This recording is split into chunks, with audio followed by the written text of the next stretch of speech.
अभी 1 मिनट के लिए हम सब साइलेंस में बैठकर अपने आप से बात करेंगे, अपने आप से वार्तालाप करेंगे, अपने आप से पूछेंगे कि मेरे जीवन में जो रिश्ते नाते संबंधी हैं उनमें अगर कहीं ना कहीं जितने रिश्ते सुंदर होने चाहिए अगर वो नहीं हैं तो कौन सी जीवन में ऐसी छोटी बड़ी बातें हो जाती हैं जिनके कारण हमारे संबंधों में कठिनाइयाँ पैदा हो जाती हैं। देखें अपने आप को अपने मित्र संबंधियों के बीच में, अपने बच्चों के बीच में, अपने परिवार के सदस्यों के बीच में ऐसा क्या हो जाता है चलते चलते कि जो रिश्ते हमारे जीवन के सबसे अहम रोल प्ले करते हैं, जिनके बिना जीवन जीना पॉसिबल ही नहीं है, उनमें बीच बीच में ऐसा क्या हो जाता है कि उलझन पैदा हो जाती है, टकराव हो जाता है। जो आपसी समझ, ट्रस्ट, विश्वास, रिस्पेक्ट और संस्कारों का तालमेल होना चाहिए, आखिर क्या कारण है वो नहीं हो पाता। यहाँ बैठकर अपने बारे में सोचना है, दूसरों के बारे में ना सोचना है ना देखना है। केवल अपने बारे में सोचिए कि मेरे नज़दीक से नज़दीक के लोग भी, मेरे सबसे चाहने वाले लोग ही कई बार मेरे दर्द का कारण क्यों बन जाते हैं। क्या हो जाता है, चाहे मेरे पर्सनल रिलेशंस हैं, चाहे मेरे प्रोफेशनल रिलेशंस हैं, चाहे पिता और बेटे का रिलेशन है, चाहे माँ और बेटी का रिलेशन है, हस्बैंड और वाइफ का रिलेशन है, दोस्त और दोस्त का है, माँ बाप या बच्चों का रिश्ता है। कहीं ना कहीं चलते चलते ऐसी कौन सी बातें हो जाती हैं जिनके कारण समस्या पैदा होती है। अब मैं आपसे पूछूंगा, आपने चिंतन तो कर लिया, अब मुझे बताइए ऐसी कौन सी बातें हैं, कौन सी समस्याएं हैं हमारे रिश्ते नातों में। क्योंकि आज आपका टॉपिक है संबंधों में मधुरता, हार्मनी इन रिलेशंस। कैसे हम संबंधों को प्यारा बनाएं, कैसे उन्हें सुंदर बनाएं, कैसे बढ़िया सा बढ़िया उनको बनाएं। तो आप बताएंगे कौन सी बातें हैं जिनके कारण हमारे रिलेशंस कॉम्प्लिकेटेड हो जाते हैं, सिंपल नहीं रहते, प्यारे नहीं रहते। बताएंगे? हाँ जी। पैसा, केवल पैसा या पैसे की भूख? भूख। पैसा तो न्यूट्रल है, वो पॉजिटिव भी हो सकता है, नेगेटिव भी हो सकता है, पर पैसे का लालच इन्होंने बताया। लालच में भी आदमी जब आता है तो सही फैसले नहीं ले पाता, पैसे के खातिर रिश्तों को पीछे कर देता है। ये नहीं समझता कि पैसे तो आते जाते रहेंगे, रिश्ते बिगड़ गए फिर ठीक करना मुश्किल हो जाएगा। हाँ जी बताइए। क्रोध, गुस्सा। गुस्सा तो बहुत खतरनाक है। आप चाहते हैं कि कोई आपसे गुस्से से बात करे, लेकिन हम दूसरों से गुस्से से बात अधिकार के रूप में करते हैं। जब हमें ही गुस्सा अच्छा नहीं लगता तो दूसरों को कैसे अच्छा लगेगा। हाँ जी बताइए। मान सम्मान की इच्छा, रिस्पेक्ट। ये मुझे रिस्पेक्ट नहीं देते, मेरी कोई वैल्यू ही नहीं है, इस घर में तो मेरी कदर ही कोई नहीं है, वो भी आदमी चाहता है। लेकिन जो सम्मान में रहे, जो अपने को खुद सम्मान देना जानता है, उसे दूसरों के सम्मान की जरूरत ही नहीं पड़ती। जो खुद को सम्मान देगा, रिस्पेक्ट देगा, आत्म सम्मान में रहेगा, लोग उसे खुद ही रिस्पेक्ट देंगे। हाँ जी। विचारों का तालमेल नहीं होना, आपसी समझ की कमी। विचार तो अलग अलग हैं और रहेंगे, क्या सबके विचार एक जैसे हो सकते हैं? लेकिन फिर भी तालमेल बनाना पड़ता है। ये हकीकत को जानते हुए कि सबके विचार अलग अलग हैं। हाँ जी बोलिए, जोर से बोलना पर। अहंकार, अभिमान, ईगो। दुनिया की सबसे बड़ी प्रॉब्लम कौन सी है? Ego problem. अहंकार में तीनों गए, धन, वैभव और वंश। ना मानो तो देख लो रावण, कौरव और कंस। बजा दो बजा दो। जब कोई अच्छी बात लगे तो ताली बजा दो, तो उससे एनर्जी अच्छी फ्लो होती है, एनवायरनमेंट पॉजिटिव बनता है और एक्सरसाइज भी हो जाती है। और बताइए। हाँ जी, लेन देन का व्यवहार मतलब लेन देन में क्या? लेन देन सही नहीं कर रहे, या लेने से पहले, देने से पहले लेने की इच्छा रखते हैं। प्रॉपर्टी, प्रॉपर्टी में लेन देन मतलब वही लालच आ गया, स्वार्थ आ गया कि मैं दूसरे की भी ले लूं। अटैचमेंट, अटैचमेंट अच्छी चीज है या खराब चीज है? प्यार अच्छी चीज है या अटैचमेंट अच्छी चीज है? तो हम तो अटैचमेंट में आ जाते हैं, मोह में आ जाते हैं। हाँ जी, लोग उसके दरमियान में बहुत सारी चीजें मस्तिष्क को हिला देता है, उनकी कोई उपाय? उपाय तो आज पूरा बताएंगे, अभी तो हम समस्या पूछ रहे हैं। उपाय तो 1 घंटा उपाय ही बताएंगे। हाँ जी, सुपीरियर समझना, मैं राइट हूं, मैं घर का बॉस हूं, बात मेरी मानी जानी चाहिए, मैं दूसरों से कम नहीं हूं। हाँ जी,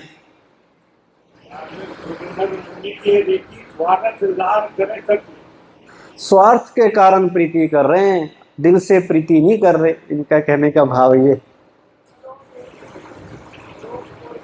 लोभ और मोह। हाँ जी, कंपटीशन, घर में कंपटीशन स्टार्ट हो गया। बताओ, पहले तो दूसरों से कंपटीशन करते थे, आजकल हस्बैंड वाइफ में कंपटीशन हो गया कि कहीं ये मेरे से आगे ना निकल जाए। हाँ जी, लास्ट बताओ, बहुत समस्या है। अविश्वास, दूसरों पे विश्वास ही नहीं करते, या लोग हम पे विश्वास नहीं रखते, फेथ ही नहीं है, ट्रस्ट ही नहीं है। और रिश्तों की बुनियाद, फाउंडेशन ही ट्रस्ट पे टिकी हुई है। अगर विश्वास नहीं है, रिश्ते टिकने वाले नहीं है। लास्ट में बस एक, लड़ाई झगड़ा। तो लड़ाई झगड़े का कारण क्रोध, हाँ, मिसअंडरस्टैंडिंग। क्यों मिसअंडरस्टैंडिंग होती है? अपेक्षाएं, एक्सपेक्टेशंस। तो बहुत से कारण आप बता रहे हैं, जितने भी आप कारण बता रहे हैं, ये सब आप दूसरों के बता रहे हैं ना। जो जो लोग आपके साथ ठीक से व्यवहार नहीं करते, जो आपको रिस्पेक्ट नहीं देते, आप लोगों को कौन याद आ रहा था? वही लोग याद आ रहे थे जो आपको समझते नहीं, मिसअंडरस्टैंडिंग करते हैं, जो आपको गुस्से से व्यवहार करते हैं, आपके साथ प्यार से बात नहीं करते, आपसे अहंकार से पेश आते हैं। वही लोग याद आ रहे थे ना। और हम सबका ये पक्का मानना है कि जब वो बदलेंगे तभी हमारा रिश्ता अच्छा होगा। हमारा रिश्ता आज इसलिए खराब है क्योंकि वो कड़वी वाणी बोलते हैं, वो हमें रिस्पेक्ट नहीं देते। और जब तक वो रिस्पेक्ट नहीं देंगे तब तक रिश्ता ठीक होने वाला नहीं है। पक्की बात, पक्की बात है। दिल से बताइए, जब आप ये चीजें बता रहे थे कौन याद आ रहे थे? सामने वाले या खुद की बात बता रहे थे कि मेरे अंदर अभिमान बहुत है, मैं थोड़ा लालची भी हूं, मेरे अंदर गुस्सा भी आता है? किसकी बातें बताई जा रही थी? ज्यादातर लोग सब हाथ खड़ा कर रहे थे क्योंकि उनको सामने वाले दूसरे लोग याद आ रहे थे कि वो प्रॉब्लम क्रिएट करते हैं। जब तक वो ठीक नहीं होंगे, हमारा घर परिवार सही होने वाला नहीं है। तो ये भी मिसअंडरस्टैंडिंग है, ये भी एक मिथ है कि हमें लगता है कि अगर रिश्तों को ठीक करना है तो दूसरों को ठीक होना पड़ेगा, लेकिन यही सबसे बड़ा भ्रम है। रिश्ते दो लोगों के बजाय एक से भी बेटर बन सकते हैं। अगर एक सही है तो दूसरा अपने आप सही हो जाएगा। अगर आप ये समझ लें कि मुझे रिश्ते अगर ठीक करने हैं तो सबसे पहले किसे ठीक करना पड़ेगा? पीछे वाले बताओ। अपने आप को। जो कहते हैं मुझे चेंज करना पड़ेगा वो हाथ खड़े करो। वेरी गुड, वेरी गुड, कमाल है। अब आप सब यहाँ आके यहाँ की भाषा बोलेंगे ना, लेकिन यहाँ से बाहर जाएंगे फिर कौन सी भाषा बोलते? मेन बात वो है, वातावरण का प्रभाव है। अच्छी अच्छी बातें हैं, अभी तो आज स्टार्ट हुई हैं, धीरे धीरे 3 दिन बाद तो आप आधे देवता बन जाएंगे। लेकिन वो देवता, वो देवत्व कितने दिन मेंटेन रहता है, वो मेन बात है। तो हम अगर इंतजार करते रहेंगे कि सामने वाला बदले तो हम इंतजार ही करते रहेंगे। हमारा इंतजार पूरा होने वाला नहीं, क्योंकि सामने वाले का बदलने का कोई भी मूड ही नहीं है। वो क्यों नहीं बदलना चाहता, कभी सोचा आपने? वो इसलिए नहीं बदलना चाहता क्योंकि उसके अनुसार प्रॉब्लम किसमें है? उसके अनुसार प्रॉब्लम हमारे में है, और हमारे अनुसार प्रॉब्लम किसमें है? उसमें है। तो हम सोचते हैं मैं सही हूं, वो गलत है, उसे बदलना चाहिए, और वो भी यही सोच रहा है। दोनों में से दोनों अपने ऊपर कोई भी काम नहीं कर रहा, केवल दूसरों को कह रहे हैं कि तुम बदलो, तुम ठीक नहीं हो। दोनों में से एक भी अगर ये मान ले कि मुझे बदलने की जरूरत है, तो संबंध अपने आप अच्छे हो जाएंगे। जब हम दूसरे से ये एक्सपेक्टेशन रखते हैं कि आप बदलो, आप बदलो, तो वो व्यक्ति हमसे दूर हो जाता है और वो रिश्ता कमजोर पड़ जाता है। क्यों वो रिश्ता कमजोर पड़ता होगा? क्योंकि हम उसे ये एनर्जी भेज रहे हैं कि तुम सही नहीं हो, you are wrong, you are bad, you should change yourself. तो ये एनर्जी है रिजेक्शन की एनर्जी, कि मैं आपको एक्सेप्ट नहीं कर रहा, मैं आपको पसंद नहीं कर रहा, स्वीकार नहीं कर रहा।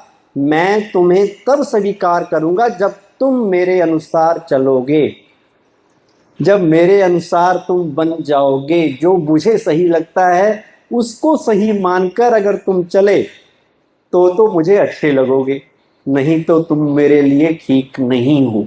ये है नेगेटिव एनर्जी, जिसे कहते हैं डिसरिस्पेक्ट की एनर्जी। अगर हम सामने वाले को रिस्पेक्ट देंगे, उसकी बात को, उसकी हैबिट्स को एक्सेप्ट करेंगे, तो वो हमारी बात सुनने के लिए तैयार होगा। नहीं तो हमारे द्वारा कही गई अच्छी से अच्छी बात, अच्छी से अच्छी एडवाइस भी उसे सुनने में अच्छी नहीं लगेगी, सुनने के लिए ही तैयार नहीं होगा। तो समझना और उसको फॉलो करना तो आगे की बात है। क्यों? क्योंकि हमने फाउंडेशन डिसरिस्पेक्ट का बनाया। क्या मन में सोच के उसको कहा। ये बात पक्का कर लो कि हम ये सोचने के बजाय कि दूसरा क्या करता है, हम अपनी चेकिंग करें कि मैं उसके लिए क्या सोचता हूं। वो गलत कर रहा है, पर अगर मैंने मन में ये सोच लाई कि ये गलत है, ये बुरा है, तो वो एनर्जी बैड एनर्जी है, वो नेगेटिव एनर्जी है। वो उस तक जाएगी, वो फिर आपसे बात करना भी पसंद नहीं करेगा। तो अगर दूसरे को बदलना है, कौन कौन आप में से ट्राई करता है दूसरों को बदलने की? सभी करते हैं, ये बदल जाए, खासकर बच्चे तो बदल ही जाए, और हस्बैंड को तो पूरा मेरे अनुसार ही चलना चाहिए, है ना। कितनी कंट्रोलिंग पावर हम घर में यूज करते हैं, सबको कंट्रोल करना चाहते हैं, इसे पॉजेसिवनेस भी कहते हैं। और दूसरों को कंट्रोल करने के चक्कर में अपने ऊपर कंट्रोल हमारा खत्म हो जाता है। आप जरा सोचिए हम दूसरों को कंट्रोल करना चाहते हैं, लेकिन कोई भी ह्यूमन बीइंग दूसरे को कंट्रोल नहीं कर सकता। ये बात बिल्कुल सच है। कोई किसी को कंट्रोल क्यों नहीं कर सकता? आज हम अपने से पूछें, क्या मेरे ऊपर कंट्रोल है? मेरा हाथ मेरे कहना मानते हैं? मेरा मुख मेरी बात सुनता है? कई बार मुख से ऐसी बातें निकल जाती हैं गुस्से में, बाद में हम हाथ जोड़कर माफ़ी मांग रहे होते हैं, सॉरी जी सॉरी, मेरा ये मतलब नहीं था। लेकिन जो बात निकल गई, कमान से निकला हुआ तीर और जुबान से निकली हुई बात वापस नहीं आती। जो बात चली गई वो चली गई। अब सॉरी बोलते रहो, इसका मतलब अब मुख पे कंट्रोल नहीं है, हाथों पे कंट्रोल है। कई बार तो हाथ कहना मान लेते हैं, कई बार ये उल्टा भी कर लेते हैं। जब गुस्सा आए तो किसी को मार भी देंगे, हाथ में कोई और बड़ी चीज आ गई उसका यूज कर देंगे। लोग गुस्से में आके गोली मार देते हैं, सामान फेंक देते हैं, मोबाइल बर्तन पता नहीं क्या क्या कर देते हैं। उस वक्त हाथ भी कंट्रोल में नहीं होते, आंखें कंट्रोल में हैं, आंखें कहना मानती हैं, जो नहीं देखना है उसको भी देख लेते। कान पता है किसी की बुराई नहीं सुननी चाहिए, फिर भी बुराई सुनने में ज़्यादा मज़ा आता है। आपके पड़ोसी की कोई तारीफ करे आपको अच्छा नहीं लगेगा, और जब उसकी कोई आलोचना करे, बुराई करे, आप कहेंगे अच्छा फिर क्या हुआ, पूरी कहानी सुनेंगे। अगले दिन फिर पूछेंगे भाई उसका क्या हुआ। बुराई सुनने में ज़्यादा मज़ा आ रहा है, इसका मतलब वो भी मेरा कहना नहीं मानते। और सबसे इम्पोर्टेंट, क्या मेरा मन मेरा कहना मानता है? कोई ऐसा मन जीत जगत जीत जो कहे जी मन मेरा नौकर है, मन मेरे अनुसार चलता है, जहां लगाना चाहूं वहीं लग जाता है? तो मन भी नहीं सुनता मेरी। इसलिए तो मैं कहता हूं ना, मेरी मन सुन रहा, मेरा मुख भी मेरी बात नहीं सुनता। इसलिए हम दूसरों को सुनाते रहते हैं कि आप ही मेरी बात सुन लो, आप ही बदल जाओ।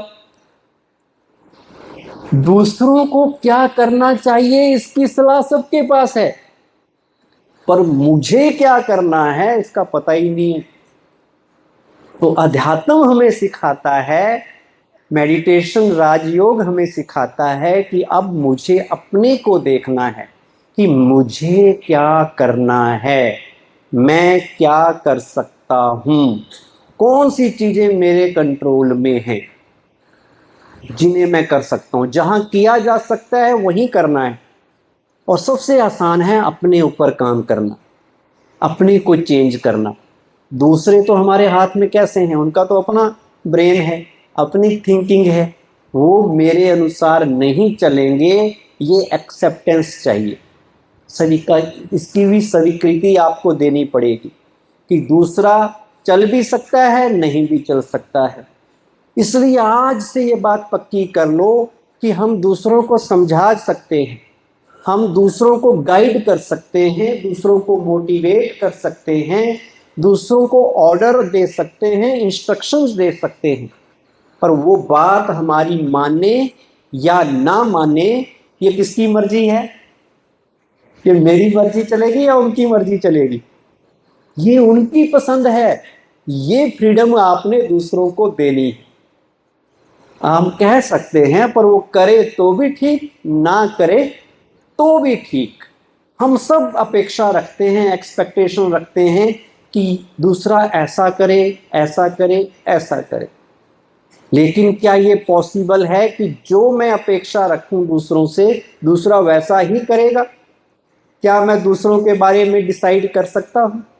सोच तो सकता हूं, पर डिसाइड किसने करना है? ये चॉइस उनकी है। तो एक्सपेक्टेशन रहती है कि आप ऐसा करेंगे तो हमें अच्छा लगेगा, आप ऐसा नहीं करेंगे तो हमें अच्छा नहीं लगेगा। ये हो गई अपेक्षा, एक्सपेक्टेशन। लेकिन स्वीकृति क्या है? एक्सेप्टेंस है कि आप ऐसा करें तो भी अच्छा, अगर ना करें तो भी आप बहुत प्यारे हैं, तो भी आप बहुत अच्छे हैं। इसे कहते हैं स्वीकृति, एक्सेप्टेंस। और जितनी जल्दी आप जीवन में एक्सेप्टेंस ले आएंगे उतनी जल्दी आप सुखी हो जाएंगे। नहीं तो हमेशा क्वेश्चन मार्क लगा रहेगा, ये ऐसा क्यों करते हैं, ये ऐसा क्यों करते हैं, इन्हें ऐसा करना चाहिए, ऐसा नहीं करना चाहिए। इसी उधेड़ बुन में पूरा जीवन बीत जाता है। एक छोटा बच्चा होता है, माँ के पास आता है, माँ कहती है बेटा बैठ जा, बैठ जाता है, उठ जा, उठ जाता है, दरवाज़ा बंद करके ला, दरवाज़ा बंद कर देता है। माँ को लगता है मेरा लाल बड़ा आज्ञाकारी है, मेरी हर बात मानता है, बड़ी खुश होती है। पर जैसे जैसे वो बड़ा होने लगता है, एक स्टेज ऐसी आती है कि वो माँ की बात सुनने के बजाय किसकी बात सुनने लगता है, किसकी बात सुनने लगता है, अपने मन की। अब उसका मन थोड़ा विकसित हो गया, उसके मन में अब जो आ रहा है वो कहता मैं अब ये करूँगा। तो माँ को लगता है बच्चा अब आउट ऑफ कंट्रोल हो गया। तो क्या ये जरूरी है कि बच्चा सारी उम्र माँ का ही बात सुनेगा? क्या आप बच्चे को ऐसा बनाना चाहते हैं कि वो टोटल आप पे डिपेंडेंट रहे, अपनी बुद्धि का इस्तेमाल ही ना करे? लेकिन हम क्या होते हैं, कंट्रोलिंग हैबिट है कि बच्चा कंट्रोल में रहे। फिर हम कहते हैं कर गलती, जब सजा मिलेगी ना भुगतेगा तो पता चलेगा। मतलब उसको सजा मिलेगी फिर मेरे पास आएगा और मेरा कहना मानेगा। फिर वही हैबिट कि मुझे दूसरों को कंट्रोल करना है। हम किसी को भी कंट्रोल नहीं कर सकते, पक्का मान लो, सिवाय अपने ऊपर कंट्रोल हो सकता है। दूसरा दुनिया में किस किस को कंट्रोल करते फिरेंगे, किस किस को सुधारते रहेंगे, वो पॉसिबल नहीं है। इसलिए इस एक्सेप्टेंस को लाइए कि सब मेरे अनुसार नहीं चलेंगे। अगर मुझे किसी को बदलना है, किसी को चेंज करना भी है, तो उसका तरीका है पहले फाउंडेशन रिस्पेक्ट का स्थापित कीजिए। अगर रिस्पेक्ट दिए बिना, दूसरे की आदत को स्वीकार किए बिना आपने उसे कहा आपको ये करना नहीं चाहिए, ये करना चाहिए, वो आपकी बात नहीं सुनने के लिए तैयार होगा। सपोज मैं आपसे पूछूं कि आप कितने बजे उठते हैं, कितने बजे उठते हैं? घर में 6 बजे तो उठ ही जाते हैं, 5 बजे, ये 4 बजे वाले भी। 6 बजे वाले कौन है? 6 बजे वाले, देखो इन्होंने 6 बजे उठे, ठीक है। अब मैं इनको कहूं कि आप 6 बजे उठते हैं, ये को उठने का टाइम है, सारी दुनिया 6 बजे तक उठ जाती है, आप 6 बजे तक सोए रखते हैं, सूरज निकल आता है, हम लोग सारे घर के काम करके आ जाते हैं और आप 6 बजे उठते हैं। ये कोई सही बात नहीं। 4 बजे उठा करो, मैं 4 बजे उठता हूँ। तो मैंने अगर ये कह के उनको बदलने के लिए कहा तो वो भाई जी क्या सोचेंगे, क्या सोचेंगे? वो कहेंगे भाई जी शायद आपको नींद नहीं आती होगी, जो सवेरे सवेरे आधी रात को उठ जाते हो, सवेरे भी नहीं वो सोचेगा, वो कहेगा आधी रात को उठते हो, आपको नींद नहीं आती तो गोलियां खा लिया करो। फिर क्या वो मेरी बात सुनने के लिए तैयार होंगे? सुनने के बाद समझने के लिए तैयार होंगे, क्योंकि मैंने डिसरिस्पेक्ट दिया। पहले मैंने उनकी हैबिट को कैंसिल किया कि you are wrong, you are bad, तो वो मेरी बात नहीं सुनेंगे और मेरे लिए नेगेटिव सोचेंगे। और इसके बजाय अगर मैं उनको कहता अच्छा 6 बजे उठते हैं, वेरी गुड, 6 बजे आपके हिसाब से बहुत अच्छा है, लोग तो 8 बजे उठते हैं, आप तो 6 बजे उठ जाते हैं, तो थोड़ा सा उनको अप्रिशिएट करता।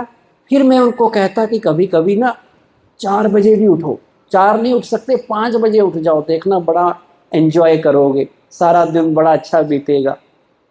तो वो भाई जी सिर हिलाएंगे, भाई मैं कोशिश करूँगा, कम से कम इस स्टेज तक तो पहुँचेंगे, और हो सकता है वो कभी उठ भी जाएं मेरी बात सुन के। तो दूसरे को बदलने का तरीका यही है। ये नहीं बच्चे सोए हुए हैं, हम उनको कह रहे हैं कुंभकर्ण कहीं का सोया पड़ा है, तो फिर वो कुंभकर्ण ही बनेगा, आपने कह ही तो दिया उसको। तो ये कला सीखनी है कि कैसे दूसरों को बदलना है। पहले तो मान लो हम बदल नहीं सकते, बदलना उसने खुद है, हम केवल समझा सकते हैं, लेकिन समझाने में भी मेरे और उनके बीच में जो वाइब्रेशंस हैं वो पॉजिटिव होने चाहिए। मेरे से पॉजिटिव एनर्जी उन तक जानी चाहिए, तो वो बदलने के लिए तैयार होंगे। जब उनको लगेगा कि ये मेरे वेल विशर हैं, अगर हम उनके लिए सोचेंगे ये गलत हैं, तो वो सोचेंगे हम गलत नहीं, आप गलत हैं। आप में से कितने पेरेंट्स कहते हैं कि पेरेंट्स हमेशा राइट होते हैं और बच्चे हमेशा रॉन्ग होते हैं? बच्चे तो हमेशा ही गलत होते हैं ना, तो ना समझ है, अभी नए नए हैं, उनको क्या पता। सवेरे वो जितने बजे उठते हैं वो भी गलत, रात को जितने लेट सोते हैं वो गलत, जिस तरह के कपड़े आजकल के बच्चे पहन रहे हैं वो गलत, जिस तरह का वो खाना खाते हैं फास्ट फूड वो गलत, जिस तरह के उनके दोस्त हैं वो गलत, जिस तरह की उनकी कैरियर की चॉइस है वो गलत, उनकी हॉबीज भी गलत, सब कुछ गलत। तो बच्चों को गलत गलत कहेंगे तो फिर बच्चे क्या कहेंगे? वो कहेंगे गलत हम नहीं, आप गलत हो, आप ओल्ड फैशन्ड हो, आपको पता नहीं है दुनिया कहाँ पहुंच गई। तो वो जो बना ना रिश्ता, वो किसका बना? इस सोच के आधार पर कि तुम गलत हो। फिर वो बच्चे आपकी बात सुनने के लिए तैयार ही नहीं होंगे। इसलिए बच्चे अगर कुछ गड़बड़ करें भी तो पहले प्यार से उनकी बात सुनो। वो सच बोलने के लिए तैयार हैं। क्या आप अपने बच्चों से सच सुनने के लिए तैयार हैं? क्यों बच्चे झूठ बोलते हैं आपसे? क्योंकि आप सच सुनना नहीं चाहते। अब आपका बच्चा बोल के आए कि आज मैंने स्कूल से बंक किया और मैं सिनेमा फिल्म देखने चला गया, तो आप क्या करेंगे? रिएक्ट करेंगे या प्यार से समझाएंगे? चलो ये छोटी सी बात है, कोई अगले दिन वो बच्चा बताए कि मेरे एक दोस्त ने कहा सिगरेट पियो, तो मैंने भी पी ली, तो अब बच्चे की क्या होगी? समझाएंगे या पिटाई करेंगे? अब पिटाई करेंगे। अब उसको पता चल गया कि सच बोलो तो थप्पड़ पड़ते हैं।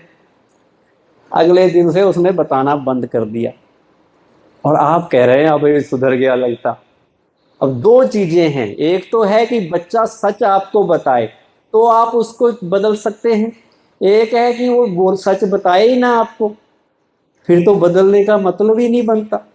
तो सच बच्चा तब बताएगा जब आप सच सुनने के लिए तैयार होंगे। आप एकदम उसकी चीज को रिजेक्ट करेंगे कि तुमने गलत किया है, तुम बहुत बड़ा गुनाह करके आए हो, तो बच्चे को लगेगा उसने तो नॉर्मल वे में किया कि सब सिनेमा देख जा रहे थे, उसने सोचा मैं भी चला जाऊं। तो बिना समझाए, बिना उसकी बात को स्वीकार किए अगर हम रिएक्ट करेंगे, ये शॉर्टकट अब बच्चों से चलने वाले नहीं है कि बच्चे ने कुछ किया, आपने डांटा, आपने थप्पड़ मार दिया, आपने चिल्लाया और बच्चा ठीक हो गया। नहीं, parenting is a very big responsibility. अगर बच्चों को संभालना है, बच्चों को ठीक रखना है, तो आपको भी ठीक होना पड़ेगा। आपके कहने से ज्यादा आप क्या करते हैं बच्चे उससे सीखते हैं। अगर आप फिल्म देख रहे हैं और बच्चे को कह रहे हैं कि भाई पढ़ाई करो अपने कमरे में जाके, खुद टीवी पे बैठे थे, तो वो होने वाला अब नहीं है। आपको खुद को ठीक करना पड़ेगा तो बच्चे ठीक होंगे। और बच्चों से कम्युनिकेट करने के लिए बहुत अच्छी आपको अंडरस्टैंडिंग बच्चों की चाहिए। बच्चों के ऊपर रोब से क्रिटिसाइज करके, कंपैरिजन करके, कंपटीशन की भावना उनमें क्रिएट करके उससे कुछ होने वाला नहीं है। संबंधों को ठीक करना है तो ना क्रिटिसिज्म को यूज करना है, ना कंपैरिजन को यूज करना है। घर में माँ बाप के झगड़े का सबसे ज्यादा असर कहाँ होता है? बच्चे के कोमल मन में। अगर माँ बाप का झगड़ा बच्चों के सामने हो रहा है तो उसका नेगेटिव इफेक्ट बच्चे के ऊपर क्या पड़ेगा कि जो घर का वातावरण है वो बहुत भारी हो जाएगा। उस नेगेटिव एनवायरनमेंट में उस बच्चे की ग्रोथ नॉर्मल नहीं होगी, उसको पढ़ाई में ज़्यादा स्ट्रगल करनी पड़ेगी, क्योंकि उसे वातावरण का, खुशनुमा वातावरण का सहयोग नहीं मिला। घर में उदासी है, नाराजगी है, रूठे पड़े हैं, झगड़ा हो रहा है, तो वो नेगेटिव एनवायरनमेंट का असर सबसे ज़्यादा किस पे पड़ेगा? बच्चे पे, क्योंकि वो बड़ा अभी कोमल नई नई कली खिली है और वो बच्चा को बहुत मेहनत करनी पड़ेगी। इसलिए घर में माँ, अब हस्बैंड वाइफ को तो प्यार से रहना ही है, साथ में बच्चों को अगर ठीक लाइन पे लाना है, बच्चों को डिसिप्लिन करना है, तो कभी भी नेगेटिव भाषा बोलकर बच्चों को सुधारने की कोशिश ना करो। हम जो कुछ बच्चे के लिए बोल रहे हैं, बच्चे के मन में उसके प्रति एक चित्र बनता है, एक कल्पना करता है बच्चा, और धीरे धीरे उस बात को स्वीकार कर लेता है। हम बच्चे के लिए कह रहे हैं ये बच्चा बहुत स्लो है, कोई भी काम इससे ठीक से नहीं होता, इसको तुम रख दो, तुम्हारे से गिर जाएगा, तुम नहीं कर पाओगे, तुम जो करते हो खराब ही करते हो, तुम तो पढ़ने में बिल्कुल निखट्टू हो, पढ़ते ही नहीं हो, नालायक कहीं के। अब हमने बच्चे को कह दिया नालायक, हमने कह दिया बच्चे को मूर्ख, और किसने कहा? जो उसके लिए भगवान है, सब कुछ है। छोटा बच्चा देखो, कल मैं बगीचे में जा रहा था, एक छोटी सी लड़की पापा पापा, उसके पीछे लोग उसको कह रहे हैं हमारी तरफ आ जाओ, कहीं ना जाए, पापा ही दिखे उसे, पापा मम्मा के अलावा कोई दिख ही नहीं रहा। उसके लिए सब कुछ कौन है? पेरेंट्स। और पेरेंट्स जो कहते हैं वो सही कहते हैं, बच्चे को तो यही है। अब पेरेंट्स ने क्या कह दिया बच्चे को कि तुम नालायक हो, तो बच्चे ने स्वीकार कर लिया, वो ब्रह्मास्त्र का काम करेगा। आपके द्वारा निकली हुई एक बात बच्चे के लिए ब्रह्मास्त्र बन गई। उसने स्वीकार कर लिया कि मैं नालायक हूं। आप उसे कितनी भी ट्यूशन लगा दो, कितनी भी कोचिंग करा दो, वो बच्चा प्रूव करके बताएगा कि मैं कैसा हूं, मैं नालायक हूं। क्योंकि किसने कहा? जो उसके सबसे बेस्ट लोग हैं, उन्होंने उसको सर्टिफिकेट दे दिया। तो बच्चों को कभी भी नेगेटिव लाइन बोलकर सुधारने की कोशिश नहीं करनी, क्योंकि उससे बच्चे के अंदर इन्फीरियरिटी, हीन भावना बैठ जाती है कि मैं नहीं कर पाऊंगा, मेरे से नहीं हो पाएगा, ये मेरे बस की बात नहीं है। अपने बच्चे को हमेशा हीरो कहो, अपने बच्चे को राजा बच्चा कहो, अपने बच्चे की तारीफ करो। कई लोग क्या करते हैं, घर में कोई रिश्तेदार आ जाए तो उनके सामने बच्चों की बेइज्जती करना शुरू कर देंगे। अब कोई भी आप बच्चा, कोई भी व्यक्ति अपनी तारीफ सुनना चाहता है, इंसल्ट कोई स्वीकार नहीं करता।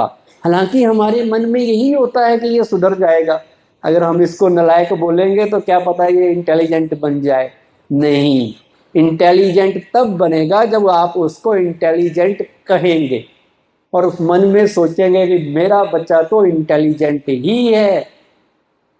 थॉमस एडिसन के बारे में कहते हैं, उसे स्कूल से निकाल दिया गया, टीचर ने नोट भेजा माँ बाप के नाम कि तुम्हारा ये जो है लाल, ये अल्प मंद बुद्धि है, इसे हम नहीं पढ़ा सकते, इसे अपने घर ले जाओ।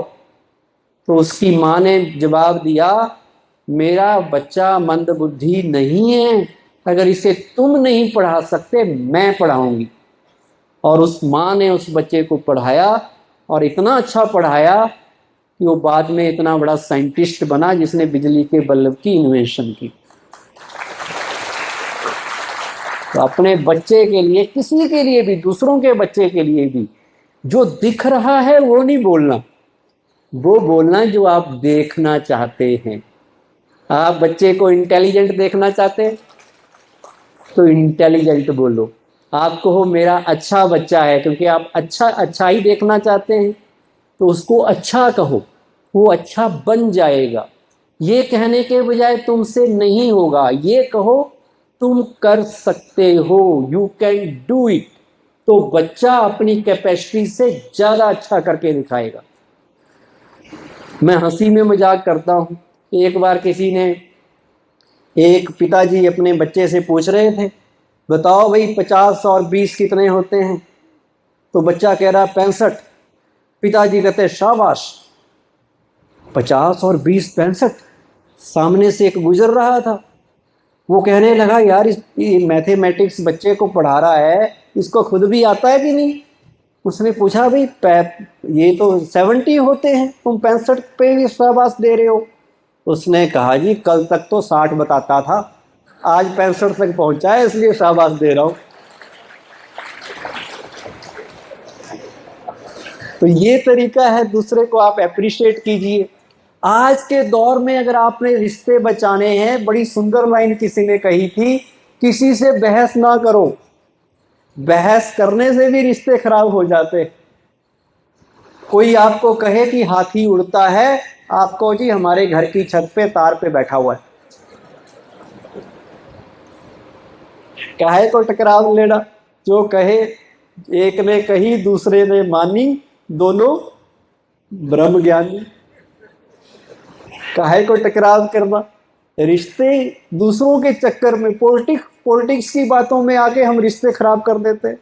वो कुछ कर रहे हैं, उन्हें क्या करना चाहिए, हम आपस में लड़ने लग जाते हैं। काहे को, हमें क्या मिलेगा उससे?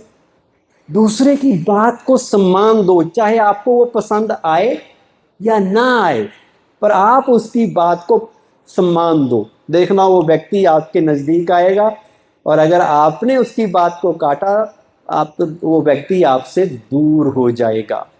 सिंपल सी बात। दूसरी चीज है कंपैरिजन। एक तो हो गया क्रिटिसिज्म, दूसरे की बुराई करना, आलोचना करना। आप में से किसको अच्छा लगता है कि हमारी कोई बुराई करे और पीठ पीछे बुराई करे? तो सामने अच्छा बने और पीठ पीछे बुराई करे तो अच्छा लगता है? पर आज से मन में बैठा दो कि लोग आलोचना करेंगे ही करेंगे। आपके अच्छे से अच्छे जानने वाले भी पीठ पीछे बुरा बोलेंगे, क्योंकि उनकी हैबिट होती है। तो उसका भी बुरा नहीं मानना है। किसी ने बड़ी अच्छी बात कही कि कोई अगर पीठ पीछे आपकी बुराई करे, पीठ पीछे अगर आपकी कोई बात करे, तो भी घबराना मत, क्योंकि बात उसी की होती है जिसमें कोई बात होती है। निंदा उसी की होती है जो जिंदा होता है, मरने के बाद तो केवल तारीफ होती है। आपकी निंदा करे तो घबराना नहीं, पर इसका मतलब ये नहीं कि आपने भी दूसरों की निंदा करनी है, आपने नहीं करनी। आपकी कोई करे तो मन में ले आओ, निंदक नीरे राखिए, आंगन कुटी छवाए, बिन साबुन बिन पानी, निर्मल करे सुहाए। दुनिया में एटलीस्ट कोई व्यक्ति है जो आपके लिए टाइम और एनर्जी दे रहा है। वो आपको परफेक्ट बनाना चाहता है, इसलिए तो निंदा कर रहा है। तो आप उसको पॉजिटिव वे में लो कि ये व्यक्ति मेरे को डायग्नोज कर रहा है, ये डॉक्टर बन के आया है, मेरा एक्सरे करके बता रहा है, ये मेरा अल्ट्रासाउंड करके बता रहा है कि तुम में अभी ये कमी है। आप उसको पॉजिटिव वे में लो। पर दुनिया में पॉजिटिव नहीं लेते, इसलिए आपने किसी को क्रिटिसाइज नहीं करना है। आपने लोगों की गुण बताने हैं, विशेषताएं बतानी हैं। किसी के ऐब को यूं ही बेनकाब ना कर। कई बार हमें लगता है कि इसके अंदर देखो क्या क्या बुराई है, बाहर से अच्छा बनता है अंदर से खराब है, मैं सबको बताऊंगी ताकि लोगों को पता चले कि ये व्यक्ति बड़ा धोखेबाज है, ये व्यक्ति ऐसा है। तो किसी शायर ने बड़े खूब कहा, किसी के ऐब को तू यूं ही बेनकाब ना कर, खुदा हिसाब करेगा, तू खुद हिसाब ना कर। बुरी नजर से ना देख ओ देखने वाले, मैं लाख बुरा सही पर तू अपनी नजर खराब ना कर। सुनते हैं तो भूल जाते हैं, जब व्यवहार में आते हैं तो नजर कहाँ जाती है। किसी ने सफेद कपड़े पहने हैं, वो सफेद रंग नहीं नजर आ रहा, एक काला दाग होगा ना कहीं, वही नजर, दृष्टि वहीं जाती है। इसलिए किसी ने कहा, बुरा जो देखकर मैं चला, बुरा ना मिलया कोई, जब दिल झांका अपना, मुझसे बुरा ना कोई। हम अपने को देखें कि हम कितने पानी में हैं, कौन कहाँ क्या कर रहा है, क्या करना चाहिए, क्या होना चाहिए, इन बातों से जितना आप दूर रहेंगे उतना आप खुशी से भरपूर रहेंगे। इसलिए दुनिया की फिक्र नहीं करनी। किसकी फिक्र करनी है? अपनी। यहां बैठ के ये नहीं सोचना कि ये बात तो मेरे हस्बैंड के लिए है, ये बात तो मेरी सास के लिए है, अगर वो यहां आई होती तो कितना अच्छा होता। एक बार मैं लेक्चर दे रहा था, पीछे कोई जानने वाली फैमिली बैठे थी, उन्होंने मुझे बाद में फ़ोन किया कि भाई जी, बच्चे भी थे उनके, बहू भी थी, कि जब से आपने लेक्चर दिया है हमारे पीछे पड़ गए हैं कि ये सारी बातें तो आपके लिए कही गई हैं। तो यहाँ बैठ के ये नहीं सोचना कि ये बात उनके लिए है। ये बात किसके लिए कही जा रही है? मुझे। मैं अर्जुन हूँ, गीता ज्ञान मुझे सुनाया जा रहा है। अब अर्जुन सोचे कि ये तो दुर्योधन के लिए बात थी, ये दुशासन के लिए थी, उनके लिए थी ही नहीं, उनको तो सुनाई नहीं गई। आपको सुनाई जा रही है, ये आपके लिए है। आपने उसे फॉलो करके अपने जीवन में लाना है। तो कंपैरिजन पे अब मैं बात करता हूँ, दूसरों से तुलना करना। हम अपने बच्चों की भी बड़ी तुलना करते हैं। क्या तुलना करते हैं? देखो, तुम्हारे 70% मार्क्स आए, तुम्हारा भाई, तुम्हारा कजन, तुम्हारा पड़ोसी, तुम्हारा दोस्त 95% लेके आया। देखो वो कितना स्मार्ट है और तुम कुछ बोलते ही नहीं हो। वो कितना इंटेलिजेंट है और तुम कितने डफर हो। तो हम हमेशा बच्चों की कंपैरिजन एक दूसरे से करते रहते। और तुलना करने का नुकसान क्या होता है कि बच्चे के अंदर ये फीलिंग बैठ जाती है कि मेरे माँ बाप मुझे कम चाहते हैं, मेरे दूसरे भाई बहनों को ज़्यादा पसंद करते हैं, मेरी हमेशा निंदा होती रहती है, उनकी तारीफ होती रहती है, शायद वो मेरे से बेटर हैं, मैं थोड़ा कम हूँ। तो ये हीन भावना उनके अंदर बैठ गई। आज वो बच्चा 5 साल का है, कल को 50 साल का भी होगा, वही हीन भावना उसके अंदर होगी कि दूसरे मेरे से बेटर हैं। या हमने उसे बचपन में ये प्रोग्रामिंग कर दी कि you should be better than others. तुम्हें उसके 95 आए, तुम्हारे 96 आने चाहिए। उसके 96 आए तो तुम्हारे 98 आने चाहिए। अगर तुम्हारे 98 आए तभी तुम सरवाइव कर पाओगे। ये जो हमने उसकी प्रोग्रामिंग कर दी बच्चे की, वो लाइफ लॉन्ग चलती है। उसे लगता है कि मुझे सबसे बढ़िया होना चाहिए तभी मैं खुश हो सकता हूँ। हमने उसे ये नहीं सिखाया कि तुम जो हो, जैसे हो, वैसे भी बहुत अच्छे हो। इसलिए आज वो बड़ा हो गया बच्चा, 50 साल का है, आज उसके पास मारुति अल्टो गाड़ी है, उसके दोस्त के पास BMW है, तो अपने आप को इन्फीरियर फील कर रहा है। क्यों? क्योंकि उसके कहा गया था बचपन में कि जिसके पास जितना बड़ा वही बड़ा है। इसलिए वो आज भी खुश नहीं रह पा रहा। अगर उसको सिखाया होता कि तुम्हारी अल्टो भी तुम्हें उतनी ही खुशी देगी जितनी BMW देती है, तो वो कभी कंपैरिजन नहीं करता। पर हमने क्या सिखाया उसे? कंपैरिजन, तुलना करना। हर आदमी की तुलना हो ही नहीं सकती एक दूसरे की। अब हम किसी समुद्र की या तालाब की मछली को कहें कि पेड़ पे चढ़ के दिखाओ, उसका कैलिबर वो नहीं है, उसका कैलिबर समुद्र के अंदर है। बच्चे, हर बच्चा पढ़ाई लिखाई के लिए नहीं बना, हो सकता है वो बिजनेस के लिए बना हो सकता है जो कहीं के लिए नहीं बना वो पॉलिटिक्स के लिए बन जाए। जरूरी थोड़ी है सारे डॉक्टर इंजीनियर बनेंगे। हर एक आत्मा अपना भाग्य लेके आई हुई है। जिनके लिए लोग कहते हैं तुम्हारा क्या होगा, वो बाद में बहुत बड़े बड़े लोग बन जाते हैं। और पढ़ने लिखने वाले बेचारे कुर्सी पे बैठने लायक ही बनते हैं। जरूरी थोड़ी है, हर आदमी की अपनी एक खूबी लेके आया है। अगर यकीन ना हो तो तारे जमीन पे फिल्म देख लेना, उसमें यही समझाया गया है कि पढ़ना लिखना अगर नहीं आता, और भी आता है बहुत कुछ आदमी को, उसके अंदर जो खूबी है उसको पहचानिए और उसको निखारिए। हर आदमी एक टैलेंट लेके आया ही है, पर उसका टैलेंट, उसी टैलेंट में उसको एक्सपर्ट बनाइए। दूसरे में बनाएंगे, मछली को पेड़ पे चढ़ाएंगे तो गड़बड़ हो जाएगी। तुलना मनती ही नहीं है कि सूरज कभी चांद से तुलना करता है? दोनों का अपना अपना टाइम है, अपने अपने टाइम पे रोशनी देते हैं। तो हमें ना किसी से तुलना करनी है, ना कि सबसे बड़ा ब्लॉकेज किसी बच्चे की पर्सनालिटी डेवलपमेंट में ये कंपैरिजन है और क्रिटिसिज्म है। कभी भी किसी की, बच्चे की क्या, आपस में हस्बैंड वाइफ हैं, सास बहू है, किसी की आलोचना करनी ही नहीं है। सब अपनी अपनी जगह अपनी अपना रोल निभा रहे हैं, सब अच्छे से अच्छे। दूसरी एक बात, हमें लगता है जब रिश्ते नातों में हम व्यवहार में आते हैं हम सही हैं, दूसरे गलत हैं।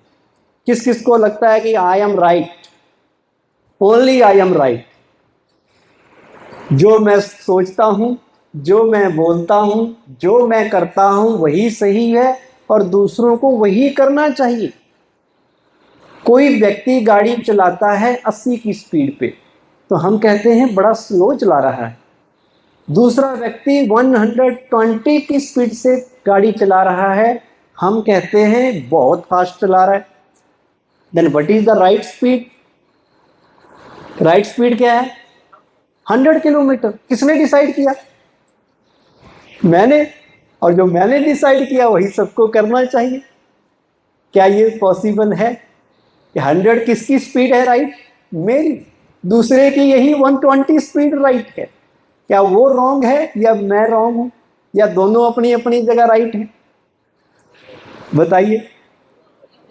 हॉल में जो लोग आते हैं, आप लोग भी आए, कुछ लोग आगे की सीटें ढूंढ रहे थे, कुछ लोग कहाँ की सीटें ढूंढ रहे थे? पीछे की सीट ढूंढ रहे थे। अब आगे वाले कहें हम राइट हैं, पीछे वाले रॉन्ग हैं।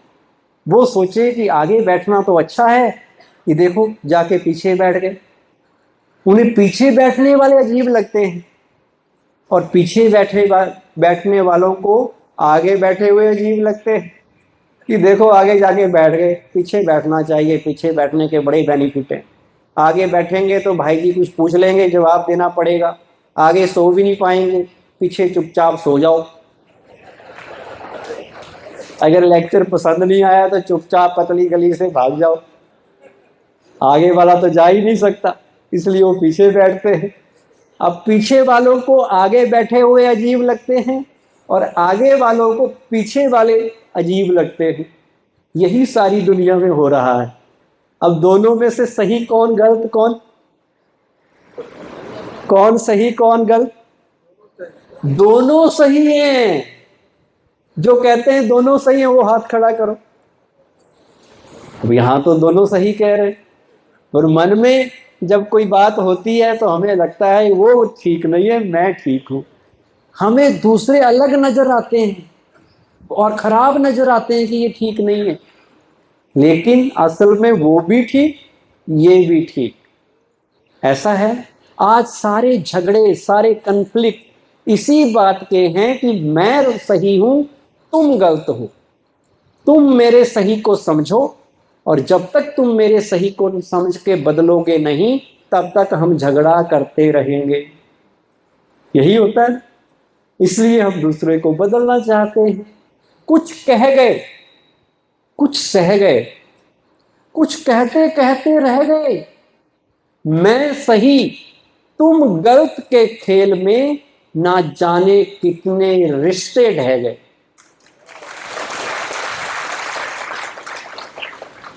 बस आई एम राइट, मेरी बात मानी जानी चाहिए। हम दूसरों के बारे में क्यों अच्छा नहीं सोच पाते आज? क्योंकि हमारे अनुसार वो अच्छे तब हैं जब वो मेरे अनुसार चलें।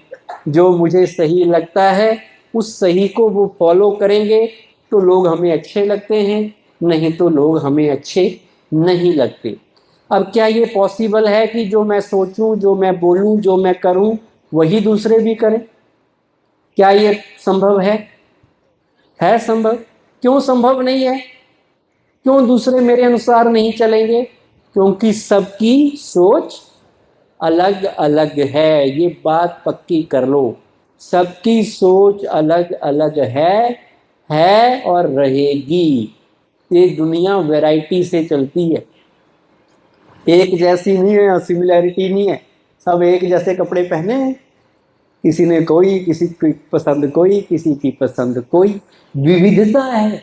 Variety is the beauty of this world. सब एक जैसे नहीं हो सकते। एक बगीचे में सारे एक जैसे पेड़ पौधे हों तो उतना मजा नहीं आएगा। तो हम कहते हैं गुलाब भी हो, कमल भी हो, चमेली भी हो, सारे तरह के फूल होने चाहिए। तो ऐसे ही इस दुनिया का हाल है। तुलसी इस संसार में भांति भांति के लोग, सबसे हंस मिल बोलिए नदी नाव संजो। भांति भांति के लोग होंगे, घर में भी होंगे जिनसे आपकी शादी हुई, जैसी भी सास आपको मिली, जो भी आपको बॉस मिले, बहू मिले, बच्चे मिले, आप जैसे नहीं होंगे। उनके संस्कार अलग होंगे, सोच भी अलग होगी। क्यों संस्कार अलग अलग होते हैं? क्यों सोच सबकी अलग अलग है? क्योंकि हर आत्मा एक लंबी यात्रा करके आपके सामने आई। जिसे आप सामने देख रहे हैं, जिसके व्यवहार में आप आ रहे हैं, वो एक बड़ी लंबी यात्रा करके आई है। कई जन्मों की यात्रा करके आई है। अलग अलग बैकग्राउंड में होके आई है। हर जन्म में अलग तरह के पेरेंट्स थे, अलग तरह की सिचुएशंस थी, सर्कमस्टांसेस अलग अलग थे सबके। उनके बीच में वो आत्मा रही तो उसके संस्कार वैसे बने। अब वो आपके घर में आ गई और दो बच्चों के रूप में आ गई। अब वो दोनों बच्चों के संस्कार अलग अलग क्यों हैं? आप कहेंगे इनके संस्कार हमसे मिलते ही नहीं है। कई बार डाउट होता है कि ये हमारे वाला ये है कि कोई और तो नहीं हॉस्पिटल में बदल के आ गया, क्योंकि उनके संस्कार, वे ऑफ थिंकिंग अलग है। क्यों अलग है? क्योंकि वो अलग अलग यात्रा करके, अलग अलग कर्म करके, अलग अलग संस्कार लेके आई है, इसलिए उनकी थिंकिंग अलग होगी ही होगी। तो सबसे बेटर है कि उन्हें एक्सेप्ट करो, स्वीकार करो, क्वेश्चन मार्क ना खड़ा करो कि ये ऐसा क्यों कर रहे हैं, क्योंकि उनके संस्कार ऐसे हैं। हम उनको समझा के थोड़ा बहुत बदल सकते हैं, लेकिन जो रिकॉर्डिंग करके लाई है वो तो रहेगी और रहेगी। तो इसलिए ना बच्चों का क्रिटिसिज्म, ना बच्चों का कंपैरिजन, और कंपटीशन में भी नहीं बच्चों को लाना। कंपटीशन भी बड़ा नेगेटिव वर्ड हो गया है। हम यहाँ कंपीट करने के लिए नहीं आए, हम यहाँ कोऑपरेट करने के लिए आए हैं इस दुनिया में। कंपटीशन की भावना भी नेगेटिव है। वो भी फिर दूसरे की लेग पुलिंग करेगी, जेलसी पैदा करेगी, स्वार्थी बनाएगी कि मुझे इससे आगे निकलना है। नहीं, हमें साथ मिलकर कोऑपरेट करके अपनी लाइफ को अच्छा बनाना है। कोऑपरेशन, सहयोग भावना, जिसे टीम स्पिरिट भी कहते हैं, वो जीवन में लानी है। अच्छा, एक और बात आपसे पूछते हैं।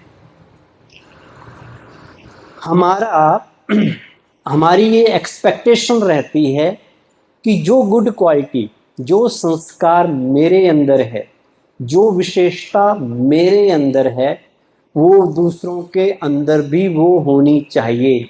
मैं सच बोलता हूँ तो दूसरों को भी कैसे बोलना चाहिए? सच बोलना चाहिए। और जब वो नहीं बोलते, जब मुझे अपना संस्कार दूसरों पे नज़र नहीं आता, तो मैं अपना भी संस्कार छोड़ देता हूँ। होता है ऐसा कई बार। एक तो मैं हर्ट होता हूँ पहले कि वो ऐसा क्यों कर रहा है, और उसके बाद मैं अपनी गुड क्वालिटी भी छोड़ देता हूँ। आज से वो नहीं करना। आप में से बहुत से लोगों का टाइम पे आने का संस्कार होगा, है संस्कार या नहीं? जो टाइम पे 6:45 बजे कहा, 6:45 बजे हॉल में आ गए। लेकिन अब आप एक्सपेक्ट करें कि सभी 6:45 बजे आए, तो क्या पॉसिबल है? पॉसिबल है? क्योंकि सबका वे ऑफ थिंकिंग अलग अलग है। सबकी पंक्चुअलिटी की डेफिनेशन अलग अलग है।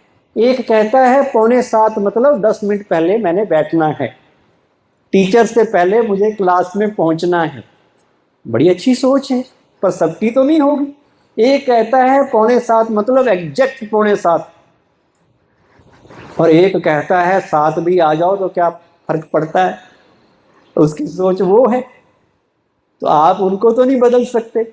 आपके अंदर गुड क्वालिटी है, पर आप अब दूसरों से ये एक्सपेक्ट ना करो कि मेरी गुड क्वालिटी दूसरों के अंदर भी हो। मैं एग्जैक्ट टाइम पे आया तो दूसरों को भी आना चाहिए, ये संभव नहीं है। और मेन बात है, दूसरों के अंदर अगर आपको वो क्वालिटी नहीं मिली तो आप अपनी विशेषता को ना छोड़ दो। आज आप 6:45 आए, कल आप 6:45 आए, आपने देखा मैं अकेला ही आया हूँ, बाकी तो आए नहीं, या 2-4 लोग आए, बाकी हॉल खाली है। तीसरे दिन आपने सोचा मैं भी 7 बजे चलता हूँ, कोई पूछता तो है नहीं। तो इसका मतलब क्या हुआ? आपने अपना गुण दूसरों की बुराई को देख के छोड़ दिया। आप में से कोई मुझे कहे कि भाई जी आप हमारे शहर आइए, हमारे घर आइए, कभी आप दर्शन दीजिए और मैं चला जाऊं कि मैं आ रहा हूं।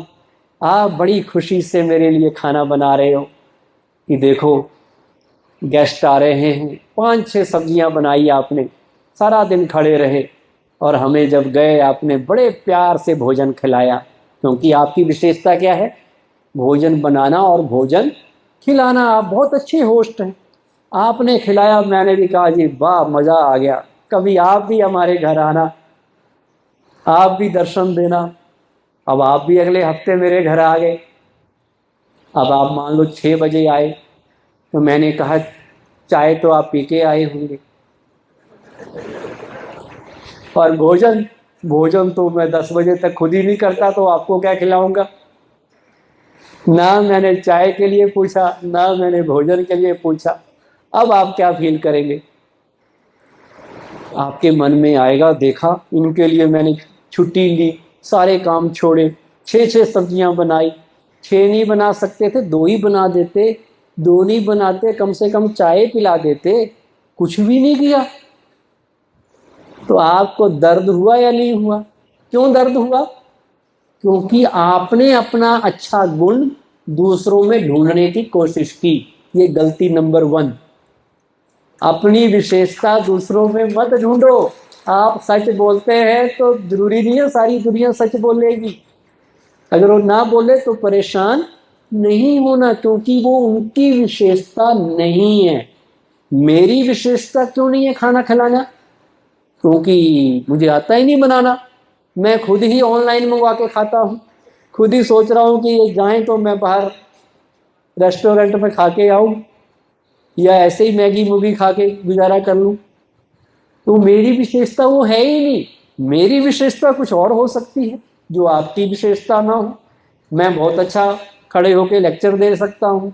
अब मैं किसी को पीछे से बुलाऊं कि आओ लेक्चर दो, सुनाओ क्या सुनाया मैंने, और वो ना सुना पाए, तो मैं सोचूं अच्छा इनको तो बोलना ही नहीं आता।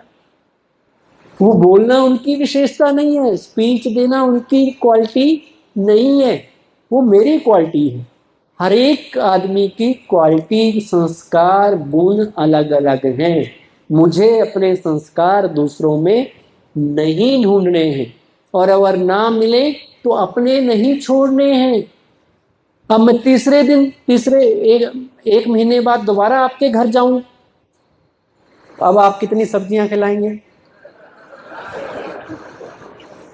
आप याद करेंगे देखो हमने इनको इतना खिलाया था, इन्होंने कुछ भी नहीं खिलाया। इस बार आप भी नहीं पूछेंगे। तो इसका मतलब आपने मेरी बैड क्वालिटी को कॉपी कर लिया और अपनी गुड क्वालिटी छोड़ दी। अगर आपको अपनी क्वालिटी दूसरों में ना मिले तो अपनी क्वालिटी छोड़नी नहीं है, उसको मेंटेन रखना है। दूसरा टाइम पे आए या ना आए, आपने आना है, क्योंकि वो आपकी खूबी है।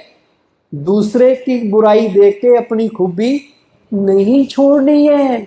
इतने कमजोर नहीं बनना कि दूसरों को कॉपी कर लो। आपने वो बनना है कि आपको देख के दूसरा आपको कॉपी करे, वो बनना है आपने।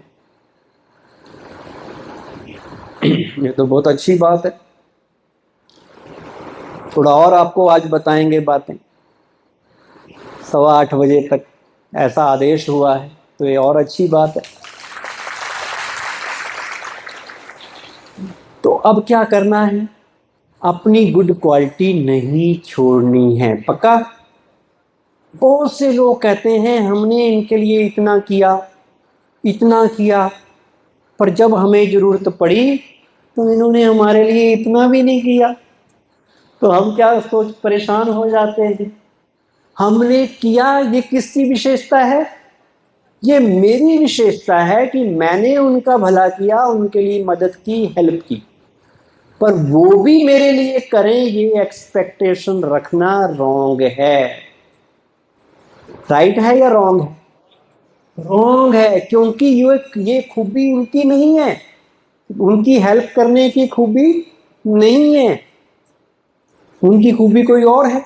हो सकता है वो बहुत बड़े राइटर हो सकता हो कोई और चीज में एक्सपर्ट हो, वो डॉक्टर हो, लोगों की बीमारी ठीक कर देते हो, पर हेल्प नहीं कर पाते, क्योंकि वो उनकी खूबी नहीं है। स्पेशली अपने बच्चों के साथ ये बात पक्की करनी है कि बच्चे जो हमारे हैं, जरूरी नहीं है कि हम उनके लिए बहुत कुछ करें और वो भी हमारे लिए करें। आप में से कौन कौन एक्सपेक्ट करता है कि कल हम बच्चों को आज इतना कर रहे हैं, कल बच्चे भी हमारे लिए करें? करते हैं ना? ये नहीं रखना है। बच्चे करें तो भी ठीक, ना करें तो भी ठीक, क्योंकि बच्चे जिस माहौल में आज रह रहे हैं उनके पास वो स्टॉक नहीं है, उनकी वो कैपेसिटी नहीं है, वो अपने 2 बच्चों को ही संभाल पाएं, वो भी बड़ी बात है, तो वो बुजुर्गों को कहाँ संभाल पाएंगे? हम कई बार कहते हैं हमने तुम्हारे लिए इतना किया, 20 साल तुम्हारे लिए किया, 25 साल किया, करने के बाद एक लाइन कह के सारी पानी फेर देते हैं हर बात पे कि मैंने तुम्हारे लिए क्या नहीं किया। बच्चे भी मुंह मोड़ के कहते हैं आपने कुछ ज्यादा किया, सारे पेरेंट्स करते, आपने कौन सा नया कर लिया? तो कहना भी नहीं है, एक्सपेक्ट भी नहीं करना, आपने इसलिए करना है क्योंकि आपकी नेचर है। आपको अच्छा फील होता है जब किसी के लिए कुछ करते हैं, किसी की मदद करते हैं, आपको खुशी मिलती है, इंटरनल सेटिस्फैक्शन मिलती है, वही उसका फल है। अच्छे कर्म का फल यही है कि आपको अंदर से संतुष्टि मिलेगी। कोई और रिवार्ड दे या ना दे, कोई व्यक्ति प्यासा है, आपने उसको पानी पिलाया, अब वो आपको थैंक यू बोले या ना बोले, मेन बात है कि आपका दिल कहता है कि वो प्यासा था, मैंने उसे पानी पिलाया, अच्छा काम किया, अब मैं थैंक यू की एक्सपेक्टेशन क्यों रखूं? वो बोले या ना बोले, ना भी बोले, मन से तो पॉजिटिव ही सोचा होगा कि पानी पिलाया। तो हम बच्चों की, रिश्तेदारों की करते जाएं जितना हमसे होता है, एक्सपेक्टेशन ना रखें कि वो भी करे, वो भी वापस दे। ये संबंध लेन देन के नहीं है, संबंध प्यार के होने चाहिए, उनकी बुनियाद प्यार होनी चाहिए, लेन देन नहीं कि उन्होंने इतना दिया मैं भी उतना दूंगा। लोगों के घर में शादी होती है ना, तो एक रजिस्टर रख लेते हैं, जो शगुन आया होता है एक आदमी की ड्यूटी लगा लेते हैं कि वो नोट करता जाए किसने कितना दिया। क्यों नोट करते हैं? जब जाएंगे तो वापस करेंगे, उनके मतलब उनके घर में शादी होगी, कितना वापस करेंगे? कितना दिया है।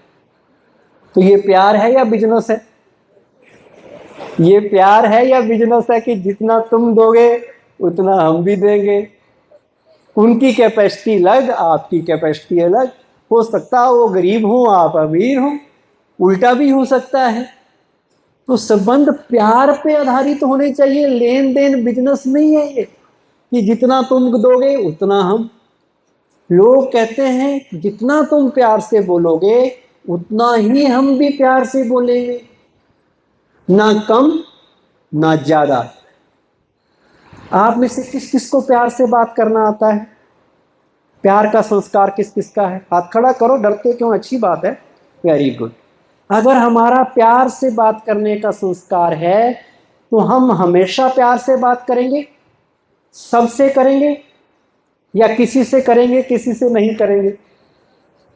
सबसे करेंगे और हमेशा करेंगे, चाहे वो कैसे भी बात करे। मैं कैसे बात करूंगा? प्यार से, क्योंकि मेरा संस्कार कौन सा है? प्यार से बात करने का। अब आप देखिए, हम क्या कहते हैं कि उसने प्यार से बात नहीं की इसलिए मैंने भी प्यार से बात नहीं की, उसने ठीक से बात नहीं की इसलिए मैंने भी ठीक से बात नहीं की, उसने मुंह मोड़ लिया दूसरी तरफ को तो मैंने भी मुंह मोड़ लिया, मुझे भी क्या पड़ी है गुड मॉर्निंग बोलने की। इसका मतलब मैं उसे फॉलो कर रहा हूं, मैं उसे कॉपी कर रहा हूं कि तुम जो करोगे मैं वैसा ही करूंगा। मतलब वो मेरा लीडर है, मैं उसका फॉलोअर हूं। यही हुआ। और होना ये चाहिए कि मैं लीडर बनूं, मैं जो करूं वो करे। वो गुस्से में बोले, मैं प्यार से बोलूं, तो वो मेरे प्यार से प्रभावित होकर वो भी प्यार से बोलने लगे तो कहा जाएगा मैं स्ट्रांग। नहीं तो मैं कमजोर हूं, मैं उसको कॉपी कर रहा हूं। मुझे वो बनना है जो दूसरा मुझे कॉपी करे। अगर वो प्यार से बात ना करे, मुझे करनी है। क्यों करनी है कि जब मुझे पता है प्यार से बात करने से रिश्ते अच्छे बनते हैं। प्यार से बात करेंगे, मुझे खुशी मिलेगी, दूसरे को भी खुशी मिलेगी, अच्छा फील होगा, इसलिए प्यार से बात करनी। ठीक है, दूसरा गुस्सा करे कोई बात नहीं। आपको गुस्सा कौन दिलाता है? ये आपकी कमजोरी है या दूसरा आपको गुस्सा दिलाता है? आप कहते हैं हम तो आराम से बैठे थे जी, वो व्यक्ति आया ऐसा ऐसा बोलने लगा तो फिर हमें भी जवाब देना पड़ा, हमें भी गुस्सा आ गया।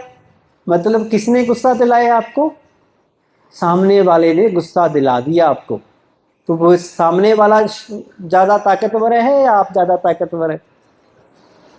मतलब वो ज्यादा ताकतवर हुआ ना कि उसने उसके गुस्से के संस्कार के प्रभाव में आकर आपने अपना प्यार का संस्कार छोड़ दिया।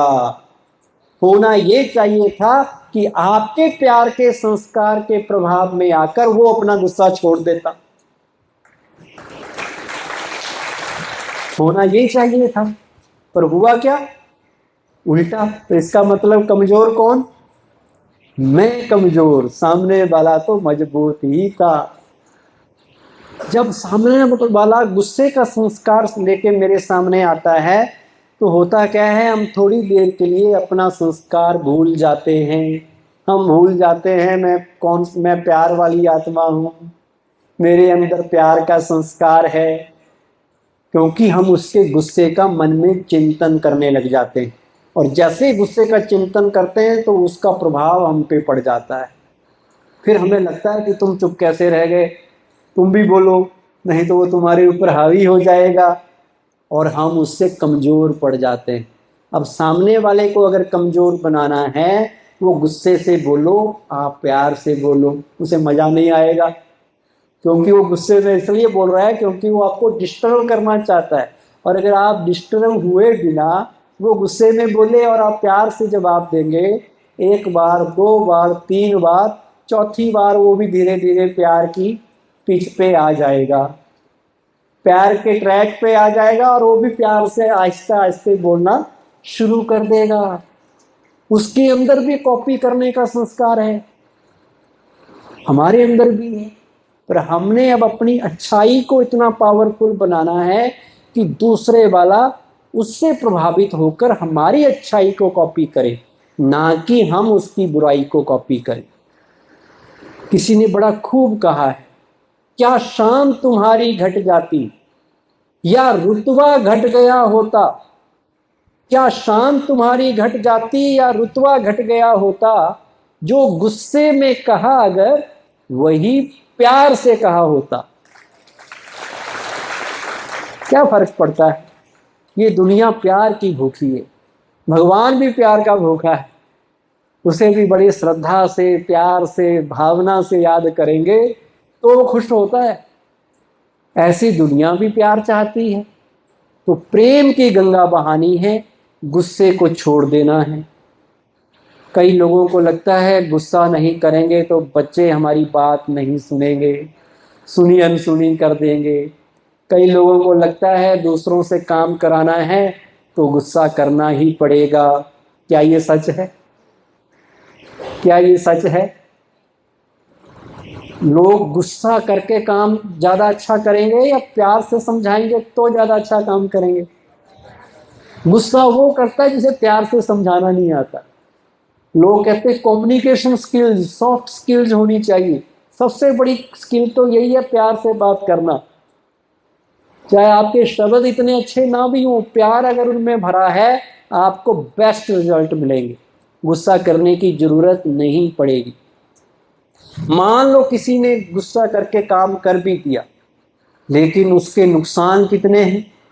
उसका गुस्सा जब हम करेंगे तो उसका हमारी हेल्थ के ऊपर कितना असर पड़ेगा, हमारी खुशी गायब हो जाएगी, और मोस्ट इम्पॉर्टेंट हमारा संस्कार गुस्से का बन जाएगा। फिर हम हर जगह चिल्लाएंगे, ऑफिस में भी चिल्लाएंगे, घर में आके बिना बात के बच्चों को डांटेंगे। क्यों? क्योंकि संस्कार क्या है?